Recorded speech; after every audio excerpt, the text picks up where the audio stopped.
Bismillahirrahmanirrahim.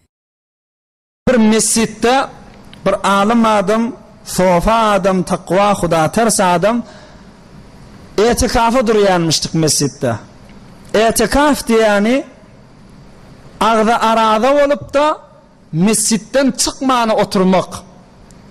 Çı aradayda olsun ki onun ahirine oturmak sünnet.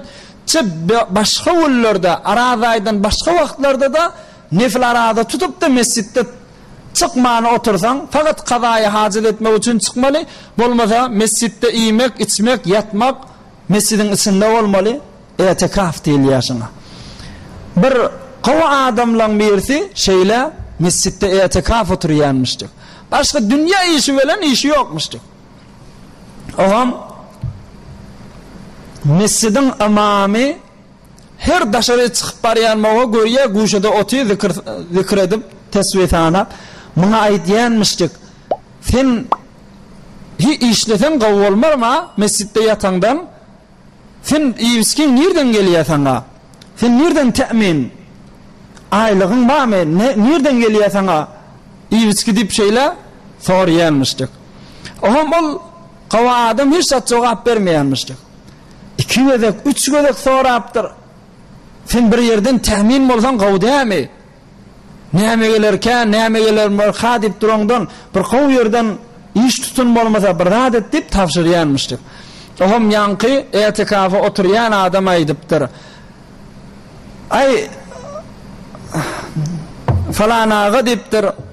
İmama şey deyiptir da. Onu kaygı deyip yorma deyiptir. Şey ovada mahallede dani bir mecusi ovada Huday deyip yoran bir adam bir mecusi şol bana aytti günne 2 çörek zamın günne 2 çörek dani men sana boyun alayan bereyin diye aytti. Ay şon çörekleri gelipti şondan iyisi otin kaygı deyip yorma iyisi kimi deyiptir da. Oğam yankı imama aytıptır. Ha o cüre bir yerden temin molyanmasa bolcak onunla deyiptir. Bir nefer İyiviskinin dol iyi verip duran olsa. Yankı mu'tekef neyme deyiptir. Etikaf oturuyan adam. Ay falan ağa deyiptir. Vakt deyiptir. Şumadı çillin neçe namaz sen iyidinde okuyan olsam öğürlemelettin o sen deyiptir. Sen imanın ne hatta deyiptir. Bir mecusi kafir adam günne 2 çörek bereyin deyiptir yani. Şu zamanet edenine şunu ha bolcak kavu deyiptir yani. Şunu kabul et yani deyiptir. Ama bizi yoktan bari getiren Allah, bizim Rabbimiz وَمَا مِنْ دَابَّةٍ فِي الْأَرْضِ إِلَّا عَلَى اللّٰهِ رِزْقُهَا min zaman sizin ırzkılığınıza deyip Huday Teala boyun alıptır. Ona imanın yok sen deyiptir. Bak neçe reket namaz okuyanmasam hemmecin öğürlemeli olacak o senin iyiliğinde deyiptir. Biz ey Müslüman valla gurrunsa almal dersimiz himmemiz defek Allah'dan islâlim, islâglerimizi. Ve neyme yağdayı tapyanmasak defek Allah'dan bileylim. Sen de yani kavca alyan hukukun bilen bu kavcaya yeten mukadime o kavcayı Huday sana nesip ediptir. Neçe hektar yerim ma deyip yerini arkan bilme. Alyan aylığın arkan bilme. Tukanın arka bilme adına. Tukanına büyüsenip tevekkül edip de ay tukanım var ahirim, palanım var ahirim diyme. Belki yegane Allah'a tevekkül et. Ki şu yerleri ve tukanları sana verense denme. Rızkılını tukan veriyen mi kadip düşünme. Rızkılını Allah'a veriyor. Yahtan çıkarmaz onu. O ey seni yokluğu adam, tukansız yersiz adam, seni onu kaygıda kalma, zayım necere çıkarka, toyum necere tutarın kadip de.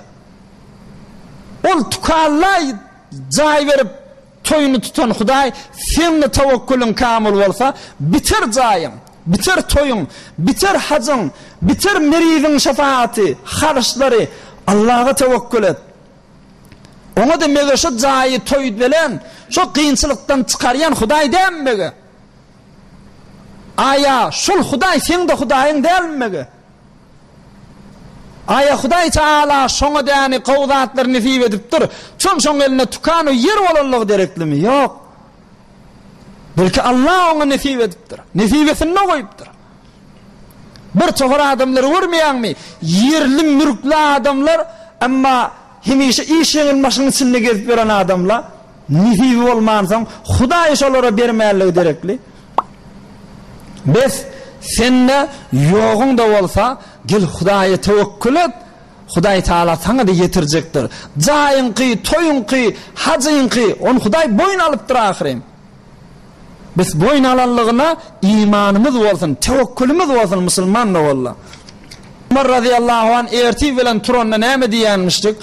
Min la ubali asbahtu ganiyan aw faqira fa inni la adri ayyuhuma khayrun li.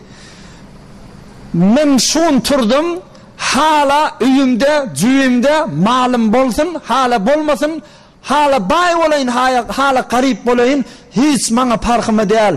Şunu haýsy biri maňa haýır boljagyny men bilmeýän dipdir Umar radiyallahu anh. Ýaxşy ýigit yol yitirmez. Yaxşı ýigit yol yitirmez.